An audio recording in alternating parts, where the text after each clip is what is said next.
అమలాపురం పురపాలక సంఘం municipal engineering workers union సమ్మె బాట పట్టారు. మున్సిపల్ అవుట్సోర్సింగ్ ఉద్యోగుల సమస్యలు వెంటనే పరిష్కరించాలని పురపాలక సంఘం మున్సిపల్ ఇంజనీరింగ్ కార్మికుల జీతాలు పెంపుదల విషయంలో అధికారులు, ఏపీ ప్రభుత్వం, CM Chandrababu, deputy CM Pawan మా సమస్యలు వెంటనే పరిష్కరించాలని ప్రెసిడెంట్ శ్రీనివాస్ డిమాండ్ చేశారు. నాన్ టెక్నికల్ జీతం పెంపుదల చేయాలని, టెక్నికల్ గా పనిచేస్తున్న వర్కర్స్ కు జీతంతో పాటు హెచ్ఆర్ పాలసీ అమలు చేయాలని, వయోపరిమితి 62 ఏళ్లకు పెంచాలని, సంక్షేమ పథకాల అమలుకై ప్రభుత్వం ప్రయత్నించాలని, 15 ఏళ్ల అనుభవం ఉన్న వాళ్ళని వెంటనే పర్మనెంట్ చేయాలని డిమాండ్ చేశారు. ఈ కార్యక్రమంలో నాయకులు సమ్మెబాటలో పాల్గొన్నారు.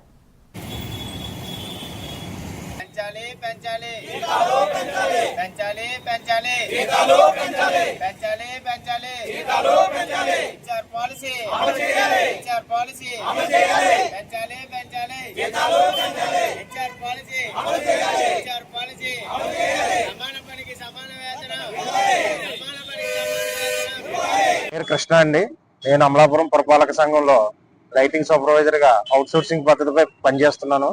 గత ప్రభుత్వం ఇచ్చిన జీవో వల్ల మాకు శానిటేషన్ వాళ్ళకి సెపరేట్ గా జీవో సెపరేట్ చేయడం వల్ల మాకు వచ్చే జీతాల వల్ల మాకు వచ్చే జీతాలు సరిపోక చాలా ఇబ్బందులు పడుతున్నాం. మేము చేసే పని కూడా చాలా రిస్క్ తో కూడుకున్నది.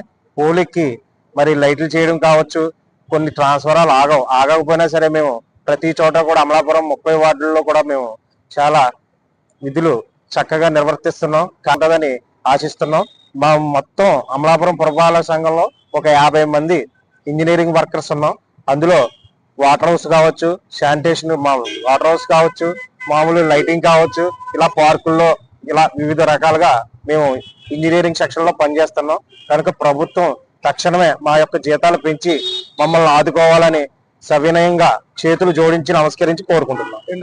వెంకటేశ్వరానండి. నేను అమలాపురం పురపాలక సంఘంలో అవుట్ సోర్సింగ్ పద్ధతిలో వర్క్ ఇన్స్పెక్టర్ గా ఉద్యోగం నిర్వహిస్తున్నాను. మా సమస్యలు మేజర్ గా ఏంటంటే సమాన పనికి సమాన వేతనం ఇవ్వట్లేదు. మాకు ఇప్పుడు వరకు 15,000 నాన్ టెక్నికల్ కి, టెక్నికల్ కి 18,500 చొప్పున ఇస్తున్నారు.